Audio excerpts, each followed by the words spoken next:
Good morning, everybody. Welcome to Glasgow. A bit overcast today. Mark chapter 12 and verse 24. Jesus replied, "Are you not in error because you do not know the scripture or the power of God?" So they come to him with a fresh conundrum. Again, they want to trap him. And they tell him this yarn about a woman who ends up being married to a whole load of brothers. And the question as to whose wife will she be in the eternity. And the Sadducees who were asking the question did not believe that there was life after death. And so consequently, they were in effect without hope. And they want to trap Jesus. So they say, "Jesus, whose wife will she be?" And he says, "Are you not in error because you do not know the scriptures?" Now, these were the very people, as it were, who were supposed to know the scriptures. These were the people who were teaching the congregation of Israel the reality of the things that God has said.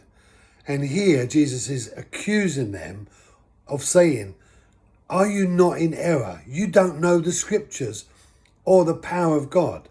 So he's saying that your understanding of God is so limited and your insight into what God is capable of doing is so small that you have built for yourself a man-sized God. And many people build for themselves a man-sized God. They limit God to the limitations of the human. But God is not human. He became a human in the flesh. The word became flesh. But God is not human. God is spirit. He is a supreme being of the universe. He has never not been here. He never will end. He is everywhere. He is in everything.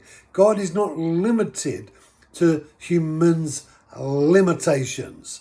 And brothers and sisters, if we make God to be human, limited in the way we are limited, and perceive him in that way, then our expectations of what God is capable of doing will be so small that it will just be like belonging to a God club, but it isn't got any power to change lives.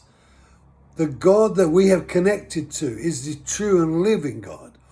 And Jesus accused them and says to them, "You don't know the scriptures and you don't know the power that is there in God. But one day you will. And tomorrow we see some more." Thank you for joining me. Be blessed. Have a great day. And I'll see you tomorrow.